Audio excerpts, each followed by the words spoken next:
The world still believes that beneath the Vatican lies the sacred resting place of popes and martyrs. Marble crypts and preserved tombs, maintained through the centuries, have long stood as symbols of reverence and sanctity. However, some theories suggest that what the public knows is only the surface. That beneath this sacred facade lies not just a repository of relics, but a prison, a containment site for an entity that has never been properly named. Not due to a lack of vocabulary, but because human language is insufficient to define it. According to records excluded from mainstream theology, the deepest levels beneath the Holy See do not house a crypt, but a confinement chamber. And the being imprisoned there is not a demon. It is an angel. But not an angel of light, rather, a being that once stood beside the divine, then willingly withdrew from both heaven and hell.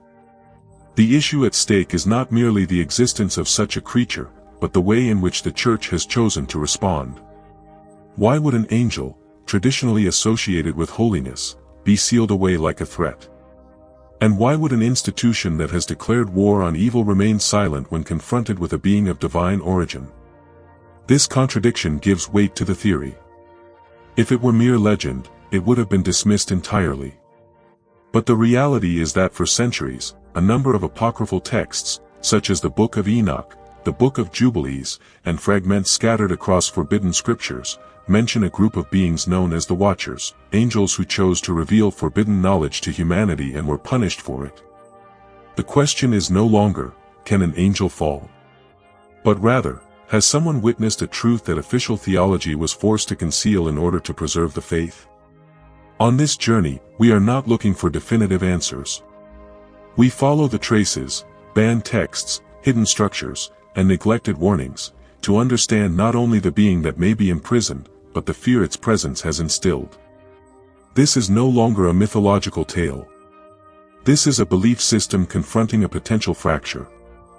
And if the theory is true, then the Vatican is not merely guarding a fragment of history, but a choice, one that humanity may not yet be ready to face. Part 1: The Root of Suppression. Every major belief system in history has been built upon a standardized foundation, a collection of official texts, formally recognized, taught, and publicly disseminated. In Catholicism, the Bible stands as a symbol of both unified faith and theological authority. However, the formation of the biblical canon was neither natural nor complete. It was the outcome of selective inclusion and deliberate exclusion. Among the excluded texts, the Book of Enoch stands out as a unique case. Though cited by early church fathers such as Tertullian and Origen, the book was officially removed from canonical scripture during the 4th century Council of Laodicea. No official decree explained its removal, but its content is telling. It opens a metaphysical layer absent from the binary moral framework of good versus evil that the Church has long upheld. In the Book of Enoch, a group of angels known as the Watchers, also referred to as Grigori in some translations, chose to descend from the heavens and dwell among humans. They were not cast out. They did not fall like Lucifer. They chose to leave. And that choice carried severe consequences. They revealed to humanity a set of forbidden knowledges, from weapon-making and cosmetics to astrology and healing. According to the text, this knowledge disrupted the balance between the celestial and the earthly realms. The result was the birth of the Nephilim, giants born of angels and humans, and the widespread proliferation of violence, magic, and chaos. God, as portrayed in the Book of Enoch, ordered archangels to intervene. One watcher in particular, named Azazel, was singled out, judged, and sentenced to be imprisoned in darkness beneath stone and fire, until the day of judgment. What's significant here is the form of punishment, not destruction, but sealing. Not because he couldn't be destroyed, but because, as the text says, what he carried within must not be erased, but neither could it be allowed to spread. From a theological standpoint, this creates a paradox, a fallen angel who neither became a demon nor was annihilated, but was instead confined, as though his very existence represents something beyond good and evil. And that is precisely the dilemma Orthodox theology cannot reconcile, a divine being who fits into neither end of the moral structure upon which doctrine is built. This raises three fundamental problems. 1. Free will is not exclusive to humanity. If an angel can choose to leave heaven without being tempted by Lucifer, it challenges the assumption that only humans possess moral agency and bear responsibility for choice. 2. A dualistic system of good versus evil is inadequate.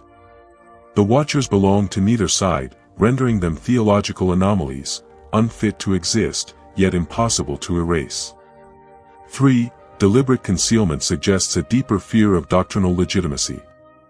If a real being, named, recorded, judged, was erased from all theological instruction, it implies more than textual curation, it signals a threat to the entire ideological framework.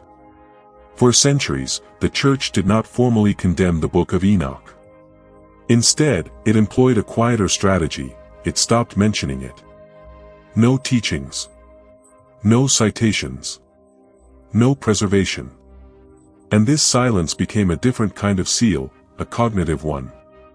But in the modern age, that seal is beginning to fracture.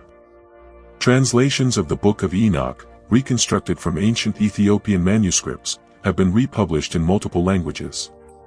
Independent theologians, archaeologists, and even secular historians have begun to ask, if the Watchers once existed, where were they imprisoned? And more importantly, who is still holding the key?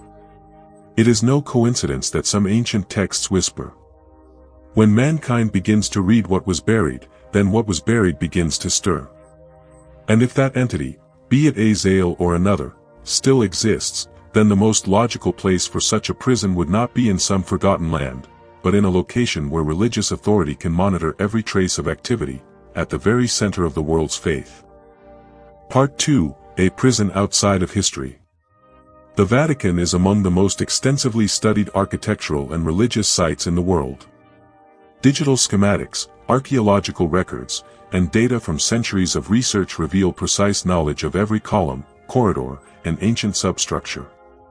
Yet within this vast system, there are still blank spaces, undocumented passageways, unnumbered doors, and subterranean chambers absent from any official maps of the Holy See. These are not classified as secret. They are simply unacknowledged. And ironically, it is precisely these non-existent locations that appear to have the strictest security protocols.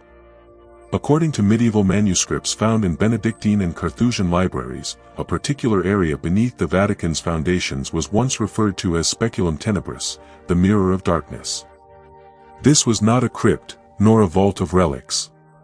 It was described as a spiritual quarantine zone, a space sealed by a unique ritual, outside the boundaries of official liturgy, combining angelic symbolism, Hebrew rites, and ancient Roman sealing techniques.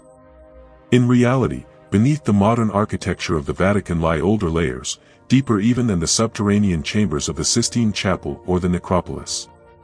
Some of these structures predate the establishment of the Catholic Church and appear to align with underground designs from the era of the Roman Empire. Certain stone walls have been dated to the 1st century and exhibit architectural features that clearly reflect pre-Christian origins, a fact that continues to challenge traditional archaeology. An internal Vatican report from 1929, circulated only within the secret archives, mentioned an underground area inaccessible via conventional paths. This location was noted to exhibit anomalous electromagnetic fields, along with a warning against the use of mechanical instruments or compasses within a 20-meter radius. No scientific explanation was offered. Tellingly, the report did not reference coordinates. Instead, it used a single designation, Porta Obscura, the shadowed gate. According to independent researchers, the symbolic layout of Vatican structures includes certain architectural asymmetries that cannot be explained by Renaissance design principles. For example, some junctions beneath the axis of St. Peter's Basilica lead to staircases that descend briefly, then terminate abruptly at sealed walls made of lead and limestone, materials not found in period-specific construction. These dead ends are often marked by an uncommon symbol, a circle enclosing 3 downward-pointing spears, a motif absent from any known Catholic liturgical texts. One theory suggests that these areas were used to establish multi-layered seals, not just physical, but symbolic and ritualistic. It is possible that this prison is not a cell in the conventional sense, but a containment system separating layers of reality, a place that does not exist within the liturgical domain, but still falls under ecclesiastical jurisdiction. A structure both preserved and denied. If that theory holds true, then the Vatican's underground restoration and maintenance efforts may not merely serve the preservation of relics, but rather, the reinforcement of the seal itself. A silent, ongoing attempt to safeguard the order of something that must never enter public consciousness. We may not yet be able to confirm the precise location or nature of the being said to be imprisoned, if it exists at all. But the traces that remain suggest this: the Church may not simply be confining a creature. It may be suppressing a theological construct so destabilizing that, if released, it would trigger a chain reaction across the entire system of belief. A prison such as this, if it truly exists, requires no iron bars. It only needs to preserve one essential element: absolute silence. Part 3: The Church's Response and the Fear Without Form. From the Middle Ages to the modern era, the Catholic Church has established a well-defined system for dealing with heresies, mystical movements, and texts deemed incompatible with orthodox doctrine. Any material considered dangerous was added to banned lists, met with excommunication, or subjected to canonical investigation. These responses were always formal, recorded, systematic, and public. But when it comes to topics related to fallen angels, specifically, the watchers mentioned in the Book of Enoch, the Church adopted a strikingly different approach: no condemnation, no acknowledgement, no commentary. This is no longer content control. It is a method of erasing a concept from collective consciousness by removing its ability to exist in language. No official ban. No permission to teach. The Book of Enoch was never placed on the Index Librorum Prohibitorum, the Church's list of prohibited books, which existed for over 400 years until its abolition in 1966. Instead, the book was simply omitted. It is absent from theological curricula, sermons, and liturgical documents. This is not a rebuttal, it is a strategy of nullification through silence. When a topic does not exist in any official discourse, no one has the authority to ask questions, and no academic framework exists in which answers might be sought. This is one of the Church's long-term strategies. Instead of confronting divergence, it removes it from the domain of usable language. And in the realm of religion, where words are sacred instruments, what cannot be named, cannot be allowed to exist. Why choose no response at all? Because even a partial recognition of the watchers, or the theological value of the Book of Enoch, would unleash consequences far beyond the reach of doctrinal containment. The celestial order would no longer be absolute. Angels, long defined as beings of unwavering obedience, would now be shown capable of choosing, rejecting, and acting against divine instruction without turning into demons. The authority of official doctrine would be undermined. If a story omitted from the Bible is historically and spiritually valid, how can the public continue to trust the integrity of the theological system? A domino effect of doubt would begin. If one entity was sealed away, removed from preaching, yet proven real, then the next question becomes, what else has been hidden? Unlike heresies, which can be confronted through ecclesiastical power, the issue of fallen angels cannot be addressed the same way. Because this is not merely about a rogue theological figure, it is a fracture in the architecture of the spiritual order itself. A fear without form. What the Church truly fears is not the literal event of a seal being broken. If such a being exists, it is not considered a threat of power. It is not a demon wielding weapons, nor a hostile force staging a rebellion. What is far more terrifying is the nature of its existence. It is not evil, but is no longer considered good. It no longer obeys, but neither does it revolt. It does not teach sin, but carries knowledge deemed dangerous. For this reason, any action that reawakens awareness of this entity, whether academic, archaeological, or cultural, becomes an indirect threat to the foundation of collective faith. The Church understands that in today's interconnected world, a single act of public acknowledgement, no matter how small, could trigger a chain reaction that can no longer be controlled. And once the faithful begin to ask about a truth that was hidden, they inevitably begin to ask, how many other truths remain untold? Part 4, When the Seal Begins to Weaken. In theology, the concept of sealing is not merely an act of physical containment. It is a complex interplay of ritual, symbolism, and a unique abstract dimension, a seal of consciousness. In the case of the entity said to be imprisoned beneath the Vatican, that seal has endured for centuries, not only through material means, but through a systematized silence. Yet a growing set of historical and modern signals suggests that silence may no longer be enough. 1. Historical clues long overlooked. In the margins of ancient biblical manuscripts, particularly those transcribed by the Essene sect at Qumran, appear cryptic lines describing sounds from beneath the earth that awaken when the name is spoken again. Scholars have often dismissed these as poetic metaphors. But some symbologists argue they may reference a forgotten esoteric principle. The reactivation of a sealed entity does not begin with force, but with the act of remembering its name. Since the late 19th century, texts like the Book of Enoch, Book of Jubilees, and other apocrypha have been rediscovered and translated. Initially confined to academia, by the late 20th century they had entered the mainstream, appearing in novels, films, and non-religious media. In other words, the names of the Watchers have re-entered the collective vocabulary, after centuries of being buried in silence. 2. Symbolic architecture, when seals begin to crack. Within the ancient architecture of the Vatican and associated chapels, there exists a little-noticed symbol, a triple-thrusted seal, 3 downward-pointing spears enclosed in a circle. This icon does not belong to any recognized Christian tradition and appears only in restricted underground areas or junctions within uncharted passageways. A 15th-century manuscript by the reclusive Carthusian order describes this symbol as a defensive sigil, designed to suppress distorted sacred energy. Notably, in an unpublished 1972 Vatican archaeological report, specialists recorded that one of these seals had partially fractured, its surface corroded not by age, but by an unidentified internal thermal reaction. There was no official explanation.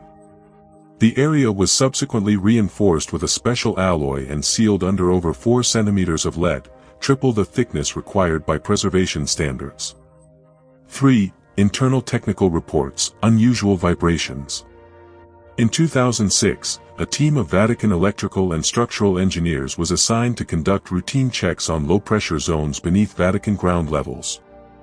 A small seismograph placed in a sealed southern wing, closed off since the papacy of Pius XI, registered microtremors occurring every 11 hours and 17 minutes, too weak to qualify as geological activity, yet alarmingly consistent. Initially attributed to Rome's subway, the theory was dismissed when it was found that the closest line only became operational 4 years later. The report was quietly shelved without conclusion. However, in an internal backup copy, a handwritten note appeared at the bottom. This rhythmic signal does not appear mechanical. It resembles a form of suppressed respiration. 4. A revival of forgotten rituals. One little reported event in 2021 was the revival of a long-abandoned monastic ritual, a 40-day night vigil. A cloistered order, whose name is absent from public records, assigned to the deepest levels of Vatican storage began practicing a continuous, unbroken prayer rotation, 3 monks at a time, silent, unmoving, unrelenting. According to internal sources, they were not permitted to disclose the reason. But an anonymous priest who once served in the area said, "The purpose isn't to pray for salvation. It's to ensure that something doesn't get out." 5. An awakening without a face. All of these indicators, subsurface vibrations, fractured symbols, revived rituals, do not confirm the presence of a specific being. Yet together, they suggest one undeniable pattern, a system preparing for imbalance. No one knows what, if anything, still lies within. Nor can anyone confirm whether the entity, if real, still possesses awareness, memory, or even form. But if an awakening is near, the force that breaks the seal may not be physical. It may simply be remembrance. And once remembered, a truth cannot be silenced a second time. Part 5. What happens if the seal is broken? A question has echoed across the centuries, sometimes as metaphor, sometimes as prophecy. What happens when that which was sealed no longer stays asleep? For those who believe that beneath the Vatican lies a being once bound by ancient ritual, symbolic architecture, and the deliberate silence of religious systems, the breaking of the seal is not a matter of geography or engineering. It is a global event of perception, a rupture in the way we understand reality itself. 1. The first consequence: instability in global theology. Religion can tolerate many things: miracles, skepticism, even heresy. But perhaps the most intolerable idea is the existence of a being that defies the current moral framework. If the sealed entity is truly an angel who left heaven, not by rebellion, not by corruption, but by simply rejecting its role in the divine order, it becomes a living contradiction. A reality that has no place within current theology.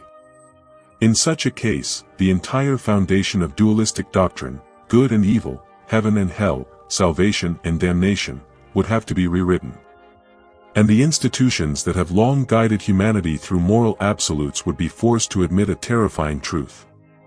There are choices that exist outside both light and darkness. There is nothing more dangerous than a truth that cannot be denied, but also cannot be accepted. 2. The second consequence: a collapse of collective faith. Though it often appears personal, religious belief is fundamentally a collective structure. When a central symbol of theology loses meaning, that system doesn't collapse immediately, but it begins to fracture from within. The revelation that a celestial being, confirmed to have been sealed away, does not match any official biblical description would set off a chain reaction. The devout would feel betrayed. The skeptical would feel vindicated. And the majority would descend into ethical drift, a state in which no compass remains to guide action. History has shown that whenever collective faith blurs, society enters a vacuum of meaning, where people turn to new systems, often more extreme and easier to manipulate. 3. The third consequence: the reverse belief effect. In religious psychology, there is a concept known as the threshold of reversed faith, a moment when one's belief in a system is so absolute, its collapse doesn't bring clarity, but full allegiance to whatever was once forbidden. If the sealed entity, long buried, long unspoken, is seen as a victim of divine censorship, a segment of society will begin to worship it. Not because of what it is, but in rebellion against what came before. Truth has never guaranteed morality. But buried truth is more than enough to spark blind devotion. 4. The final consequence: humanity loses its place in the cosmic order. In Western theology, humanity is believed to be the center of divine salvation, made in God's image, chosen, judged, and redeemed. But if a being exists that stands outside this system, a fallen angel unpunished by hell, then humanity must face its most uncomfortable possibility. We are not the center. We are not the main story.